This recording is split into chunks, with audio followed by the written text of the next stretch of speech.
আসসালামু আলাইকুম সবাইকে। তো আজকে আমরা জানবো হচ্ছে HTML কি এবং হচ্ছে একটা HTML ওয়েব পেজ কিভাবে কাজ করে সেই বিষয়ে আলোচনা করব। সো আমাদের প্রথম টপিক ছিল হচ্ছে HTML কাকে বলে বা HTML জিনিসটা কি। সো আমরা যদি একটু বেসিক থেকে জানার চেষ্টা করি যে HTML এর ফুল ফর্মটা আসলে কি। সো HTML এর ফুল ফর্ম হচ্ছে hyper text markup language. H for hyper, T for text, M for markup and L for language. So hyper text markup language. So HTML কোথায় ইউজ হয়? HTML ইউজ হয় হচ্ছে একটা web পেজের structure হিসাবে বা একটা ওয়েব পেজের যে কন্টেন্ট দেওয়া হয় সেটা স্ট্রাকচার হিসাবে। আমরা যদি একটা ওয়েব পেজ, একটা ওয়েবসাইট বা একটা ওয়েব পেজকে যদি একটা মানুষ হিসাবে তুলনা করি, তাহলে আমরা যেটা দেখতে পাই যে আমরা যদি HTML কে একটা স্ট্রাকচার বা লেআউট, অলরেডি বললাম যে HTML হচ্ছে আমার একটা স্ট্রাকচার। ওকে, HTML হচ্ছে আমার একটা স্ট্রাকচার।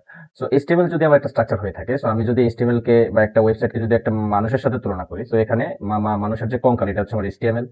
এরপরে মানুষের যে বাহ্যিক গঠন সেটা হচ্ছে আমার সিএসএস, এবং মানুষের যে কাজ করতেছে সেটা হচ্ছে জাভাস্ক্রিপ্ট। সো আমরা আস্তে আস্তে সবগুলো জানার চেষ্টা করবো ইনশাল্লাহ। তো আমরা এখন HTML নিয়ে কথা বলতেছি।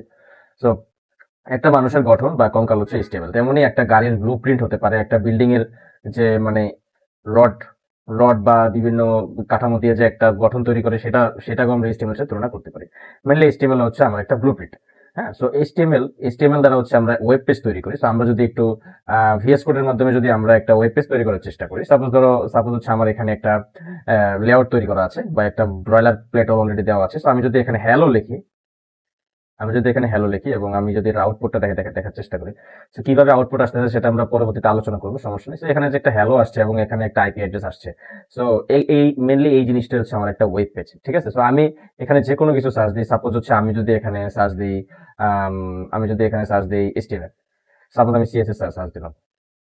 তো সিএসএস সার্চ দেওয়ার পর এখানে আমার সিএসএস এর বিষয়ে অনেক একটা ওয়েবসাইট চলে আসছে। ঠিক আছে, সিএসএস এর বিষয়ে আমার একটা ওয়েবসাইট চলে আসছে। সো এই প্রত্যেকটা ওয়েব পেজই একটা করে ওয়েবসাইট। ঠিক আছে, এক একটা অনেকগুলো ওয়েব পেজ মিলে হচ্ছে একটা ওয়েবসাইট তৈরি হয়। সো একটা ওয়েবসাইটে অনেকগুলো ওয়েব পেজ থাকে। ঠিক আছে, সো এই বিষয়টা হচ্ছে আমাদের ক্লিয়ার থাকতে হবে। তো এখন আমাদের কথা হচ্ছে যে আমাদের HTML কিভাবে কাজ করে। ঠিক আছে, বা HTML এর মাধ্যমে যে আমরা একটা ওয়েব পেজ বানাইলাম, এই যে এই ওয়েব পেজটা যে বানাইলাম এটা কিভাবে কাজ করে সেটা হচ্ছে আমাদের জানতে হবে। তো আমরা যদি জিনিসটা দেখি, সো এইচটিএমএল হচ্ছে আমরা কিভাবে কাজ করাবো। HTML হচ্ছে একটা মূল কাঠামো বা কঙ্কাল, যেটা আমি ফার্স্টে আলোচনা করলাম যে HTML হচ্ছে বিভিন্ন ট্যাগ ব্যবহার করে কাজ করে। হ্যাঁ, বিভিন্ন ট্যাগের মাধ্যমে হচ্ছে আমরা টেক্সট বসাতে পারি, ছবি বসাতে পারি, লিঙ্ক বসাতে পারি, এবং বিভিন্ন কন্টেন্টকে হচ্ছে আমরা সঠিকভাবে সাজাতে পারি।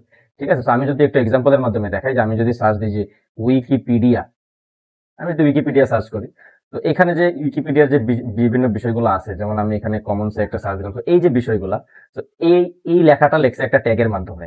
এখানে একটা ইমেজ দিছে, এটা একটা ইমেজ ট্যাগের মাধ্যমে দিছে। হ্যাঁ, এরপরে এখানে একটা আলাদা একটা এরিয়া, এগুলো একটা এরিয়া, আলাদা এরিয়া। সো এইগুলোকে হচ্ছে ডিপ ট্যাগ বলে। তো প্রত্যেকটা ট্যাগ সম্পর্কে হচ্ছে আমরা আলোচনা করবো। এটা একটা সার্চ, এটা একটা HTML ইনপুট ট্যাগ, তারপর হচ্ছে আপলোড, এটা একটা বাটন ট্যাগ, এগুলো হচ্ছে লিস্ট ট্যাগ। ওকে, সো এখানে হচ্ছে জাভাস্ক্রিপ্ট অ্যাপ্লাই করা হয়েছে। সো বিভিন্ন ট্যাগের মাধ্যমে হচ্ছে আমার একটা ওয়েব পেজ বা একটা HTML কন্টেন্ট তৈরি হয়। ঠিক আছে, তো আশা করি বিষয়টা বুঝতে পারছি। তো এখন আমার HTML পেজের জন্য যেই ট্যাগ গুলা মেনলি ব্যবহার করা হয় বা যেই ট্যাগ গুলোর উপরে HTML-টা মেনলি নির্ভর করে, সেটা হচ্ছে আমার HTML ট্যাগ তো অবশ্যই থাকতে হবে, হেড থাকতে হবে, এবং হচ্ছে বডি থাকতে হবে। ঠিক আছে, বডির মধ্যে হচ্ছে আমরা কি করি, এই হেডের মধ্যে কি দেওয়া হয়, HTML এর মধ্যে কি দেওয়া হয়, সেগুলো আমরা পরবর্তীতে অবশ্যই আলোচনা করবো।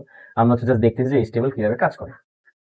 তো HTML এর গঠন, HTML এ H1 P tag, image tag, তো এগুলা কোনটা কিভাবে ট্যাগ গুলা অর্গানাইজ করা হয় HTML এ, তা হচ্ছে আমরা অলরেডি এই ওয়েবসাইটটাতে দেখছি। ঠিক আছে, যেমন এটা একটা হেডিং দিছে, তো এগুলা হেডিং ট্যাগের মাধ্যমে কাজ করা হয়। তো H1 কি, H2 কি, কোনটা হেডিং ট্যাগ, এগুলো সবকিছু আমরা জানবো, সমস্যা নেই। তো ব্রাউজারের ভূমিকা, তো ব্রাউজারে কি করা হয়, যখন ব্যবহারকারী ওয়েবসাইটে প্রবেশ করে, ব্রাউজার সার্ভার থেকে HTML ফাইল ডাউনলোড করে। ঠিক আছে, তো আমি যখন এই ওয়েবসাইটটাতে প্রবেশ করলাম, এই ওয়েবসাইটের অবশ্যই একটা HTML আছে। এই HTML-টা হচ্ছে ব্রাউজার ডাউনলোড করে, তারপর হচ্ছে HTML কাজ করা স্টার্ট করে। ওকে, তো তারপর হচ্ছে আমার এখানে রেন্ডারিং হয়। যেমন হচ্ছে যখন এটা প্রপারলি রেন্ডারিং হলো, আমি আরেকটু দেখাই। সাপোজ আমি রিফ্রেশ দিলাম, আমি সাপোজ উইকিপিডিয়া আবার সার্চ দিলাম, এই যে আমার কিন্তু এই যে কয়েক ন্যানো সেকেন্ডের মধ্যে কিন্তু জিনিসটা আসলো।